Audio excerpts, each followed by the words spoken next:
Okay, so I have a new plan, and that is that I'm going to not do intros anymore. I let so many stupid things, like little things like that, prevent me from uploading something. Like, I have plenty of things recorded. I'm just like, I'm not going to upload that because there's nothing of value with that. Like, why am I going to upload that? That's stupid. You know, and it's like, well, I mean, you know, there's a couple good things. I have decided that I'm going to have some guests on here, and I've actually already interviewed someone. I interviewed my friend Melissa, and the story with her is really cool because she started following me on TikTok, and she was a 12-stepper, like going to meetings all the time, had an H&I commitment, and was carrying the message. But she would like see my content, and she said there were times that she would unfollow me because she thought that what I was saying was bullshit about the program, because she was in it and totally believed in it. But then, you know, she refollowed me and started to kind of see the stuff that I was talking about happening in her home group.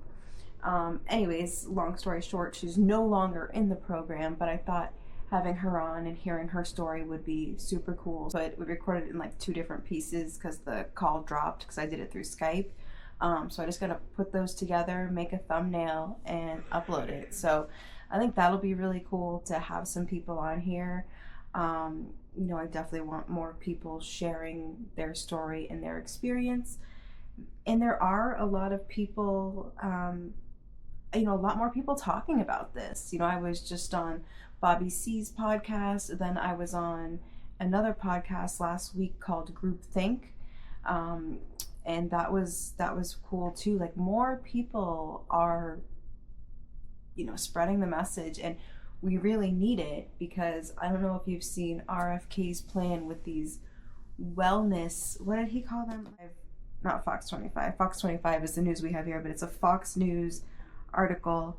It's actually linked on my Burn the Stigma Facebook page, but I want to read just the beginning, and then maybe we'll, you know, come together again and read the rest of this, but we'll definitely be talking about it again. But I just wanted to read a part of it here.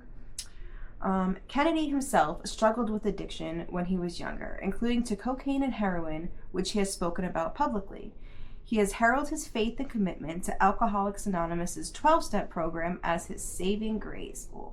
Kennedy is a strong proponent of clean living as well, and said that addiction treatment wellness farms, he imagines, would also treat people who are trying to get off of antidepressants and other medication like those for ADHD.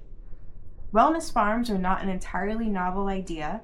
They are based on a framework known as therapeutic community model, which, if you don't know, is fucking which relies heavily on peer-to-peer support and behavioral solutions for addiction, as compared to medication-based treatment strategies like like methadone or buprenorphine therapy, Suboxone, which work to cut out the intense cravings from opioids, to which addicts often attribute relapses.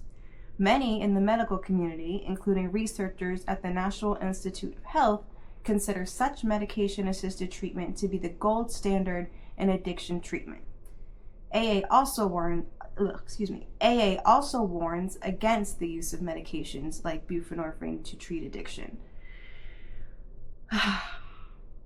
So what I hear is that we are going in a very dangerous direction.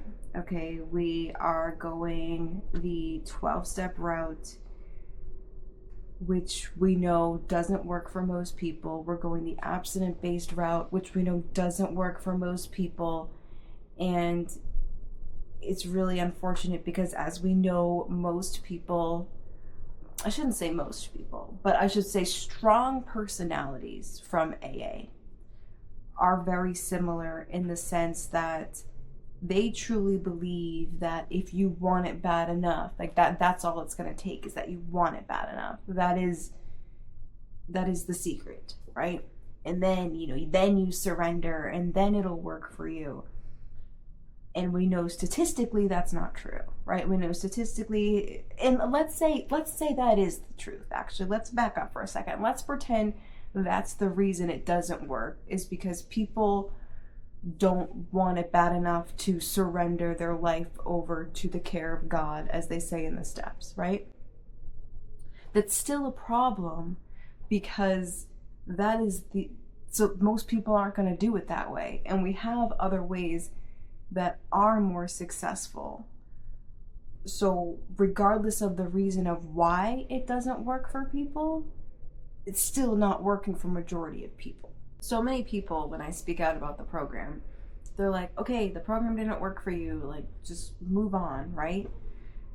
And I think this whole thing with RFK and the wellness farms that he's talking about is a huge example of how 12-step has just infiltrated everything that is substance use disorder. Like, so many people aren't going to bat an eye that this thing is going to be mirrored after the principles of AA, because to them that's normal. And then obviously there's going to be plenty of people in AA who are behind it, but even just society, people who don't know much about substance use disorder and treatment, they know they've heard of AA, and well, like, that makes sense because that's where the alcoholics go, right? Like, that's what people are going to say. Many in the medical community, including researchers at the National Institute of Health, consider such medication and treatment to be the gold standard in addiction treatment.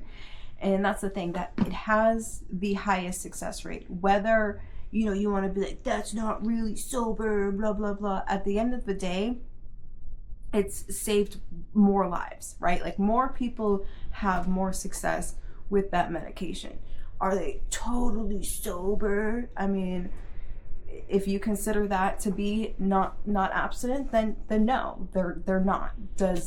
At the end of the day, like, really think about it though.